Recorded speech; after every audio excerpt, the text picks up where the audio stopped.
Bonjour à tous, c'est Michael Verboed, député bruxellois PTB, qui était avec nous aujourd'hui dans l'interview. Bonjour. Bonjour. Alors le PTB qui a fait sa rentrée politique hier et qui annonce une manifestation le dimanche 19 octobre, une proteste parade.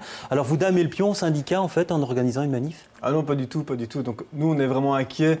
On sent qu'il y a une inquiétude dans la population par rapport aux mesures que le gouvernement de droite, qui est, il faut le rappeler, quand même parrainé par le VOCA, le patronat flamand, par la FEB, qui vont nous imposer des mesures d'austérité, qui vont faire payer la crise aux travailleurs. Et nous, par rapport à ça, on veut réagir. On sent qu'il y a un besoin dans la population de réagir. C'est pour ça qu'on propose, qu'on organise une proteste parade le 19 octobre, ici à Bruxelles, qui veut rassembler tous les gens. Alors l'activité dans les parlements, ça ne vous suffit pas? Il faut continuer à aller dans la rue. Est-ce que c'est le rôle de député? C'est complémentaire, évidemment. Donc nous, on va continuer à mener un travail d'opposition par rapport au gouvernement dans les parlements.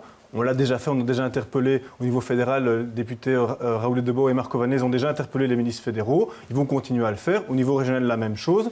Et on pense aussi qu'il va falloir se mobiliser dans la rue. Parce que quand on regarde l'histoire sociale de ce pays, c'est pas parce que les parlementaires se sont levés un matin en disant tiens, est-ce qu'on ne donnerait pas des congés payés aux travailleurs que les congés payés sont arrivés. C'est parce que des gens se sont mobilisés, sont battus, sont descendus dans la rue, que ces droits ont pu être arrachés et que des reculs sociaux ont Alors dans votre ligne de mire, c'est ce qui risque de se passer au fédéral, mais il n'y a rien de définitif encore. On est encore dans la lecture des textes. Non, mais quand on sent quand même les différentes pistes qui sont sur la table, il n'y en a pas vraiment une qui nous fait plaisir. On parle de saut d'index, on parle de réformer les pensions, on parle de blocage des salaires, etc., etc. Et par ailleurs, on parle aussi de museler la résistance des syndicats, on parle aussi de service minimum. Donc c'est des choses qui nous inquiètent et on pense qu'il va falloir se mobiliser pour résister contre ça. Alors c'est un appel lancé au peuple de gauche pour cette manif. Donc vous espérez convaincre le PS, Écolo, de manifester à vos côtés?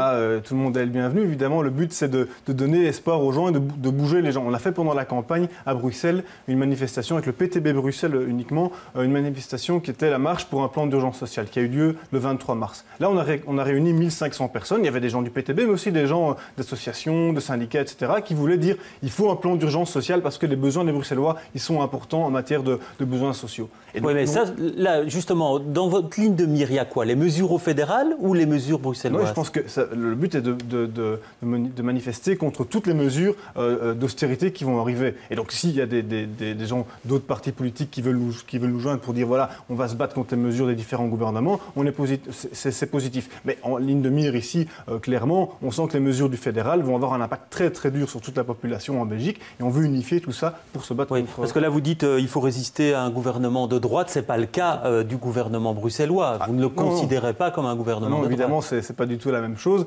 On voit que la manière dont le gouvernement bruxellois s'y prend est vraiment différente des partis qui forment la future coalition de droite au niveau fédéral. Mais on sent qu'ils ont tous accepté, que ce soit à Bruxelles, que ce soit en Wallonie, que ce soit la Fédération Wallonie-Bruxelles et même en Flandre, ils ont tous accepté le carcan d'austérité européen. Et donc par rapport à ça, sur l'école, c'est très clair que le gouvernement de la Fédération Wallonie-Bruxelles va faire des économies et ça va toucher l'école. On parle de 140 millions d'euros d'économies. Joël Miquet démentait, elle disait qu'elle trouverait de l'argent sans porter atteinte à l'école. Ça, c'est des belles promesses, mais quand on entend André Flau, il a dit quand même au mois de juillet, au mois d'août, qu'il y aurait probablement des investissements qui devraient être postposés, notamment des investissements en matière de bâtiments scolaires. Et quand on voit la situation catastrophique dans laquelle on se trouve à Bruxelles, ça ne va pas améliorer la situation. Il faut mettre au contraire plus d'argent dans l'enseignement. Alors cette manifestation, est-ce que ce n'est pas juste une manière d'exister médiatiquement et d'occuper le terrain et de faire parler de vous? Non, je pense justement pas.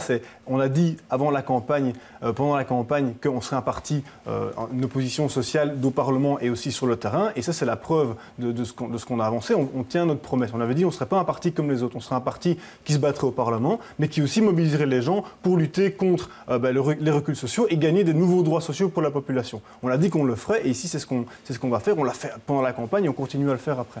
Alors vous êtes sur la même longueur d'onde que le PS quand il s'inquiète que le fédéral touche au portefeuille des familles et quand il demande par exemple qu'on mette à contribution les revenus financiers.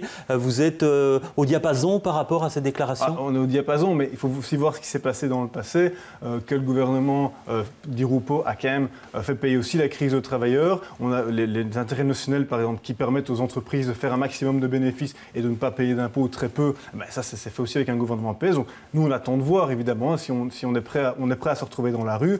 Mais bon, voilà, on lance Alors, un le appel PS, ça ici reste par rapport à votre ça. meilleur ennemi aujourd'hui? Je ne pense pas. Notre pire ennemi, clairement, c'est les mesures de droite et les idées libérales qui traversent tous les partis politiques actuellement. Quand on voit ce qui se passe en France, avec un gouvernement qui est vraiment un gouvernement de banquiers, avec un banquier au ministère de l'économie, avec un Manuel Valls, même s'il est du Parti socialiste, on sent qu'il a une vision sociale libérale. Ben oui, nous, on se bat contre ces idées, ces mesures de droite qui traversent tous les partis politiques. Alors, on va revenir un moment sur le terrain bruxellois. Maintenant, le gouvernement l'a confirmé, Guy Van Engel l'a confirmé encore ce matin.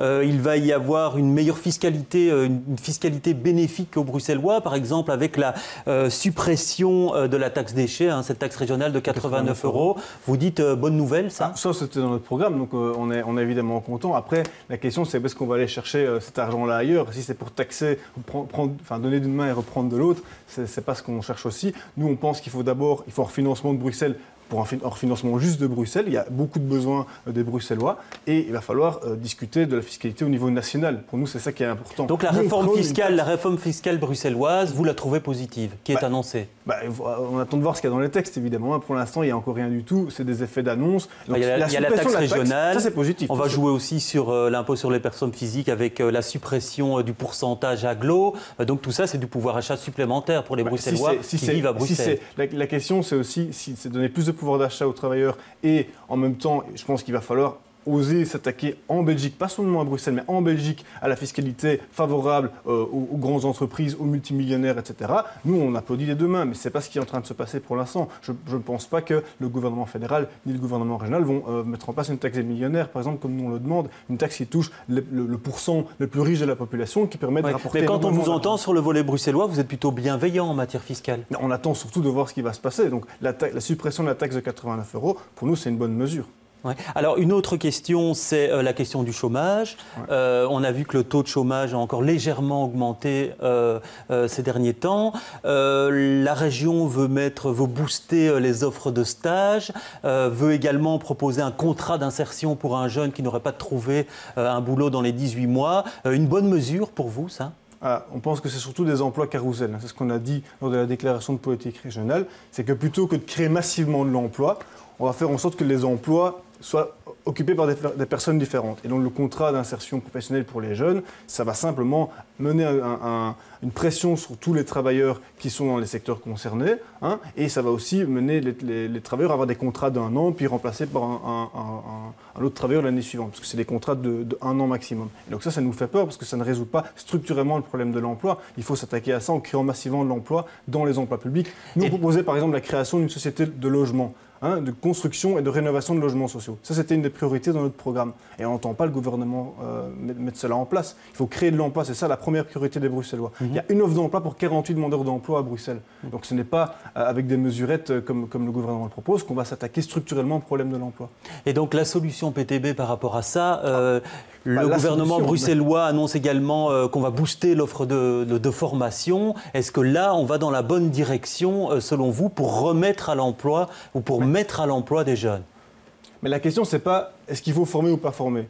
Oui, évidemment, il faut former les gens. Mais est-ce que par la formation, on va donner du travail aux gens qui cherchent de l'emploi? Non. Non, parce qu'il n'y a pas assez d'emplois à Bruxelles. Structurellement, je l'ai dit, il y a une offre d'emploi pour 48 demandeurs d'emploi à Bruxelles. Donc on peut former les gens tant qu'on veut, tant qu'il n'y a pas l'assiette de l'emploi disponible qui augmente. En fait, on ne va pas résoudre le problème. Donc oui, il faut former, mais ça ne suffira pas du tout pour résorber le problème du chômage à Bruxelles. Alors, 2 dossiers pendants dont on a beaucoup parlé cet été. C'est le viaduc Reyers. Est-ce qu'il faut le détruire, selon vous? Je pense que ce qui est surtout important, c'est de développer l'offre de transport public, parce que le détruire sans trouver une solution alternative, ça ne va rien apporter. Après, il y a les problèmes de sécurité et de dangerosité du viaduc Reyers qu'il va falloir régler. Donc vous n'avez pas de position là-dessus, quoi, en fait. Pas de position tranchée en disant la question, c'est surtout quelle alternative on va donner aux nafteurs et aux travailleurs bruxellois. Alors, deuxième dossier qui a occupé pas mal les politiques en été, c'est le survol de Bruxelles et cette décision de justice qu'il faut revoir le plan Wathelet. La position du PTB sur le sujet? La position qu'on a défendue, c'était de dire qu'il faut une réflexion nationale là-dessus. Si on reste à réfléchir uniquement au niveau de Bruxelles, on ne va pas s'en sortir. Et il y a aussi le problème de concurrence entre les aéroports, puisque la matière était est en partie régionalisé. Donc nous, on pense qu'il va y avoir un plan national de dispersion des vols pour éviter que ce soit certaines personnes qui soient uniquement touchées par les survols. Ça, c'est la solution qu'on a apportée. Très bien, mais merci en tout cas, Michael Verboët, d'avoir été avec nous aujourd'hui. Alors, le prochain rendez-vous avec l'info, c'est à 18h. À demain, je recevrai Rudy Vervoort, le ministre-président de la région bruxelloise.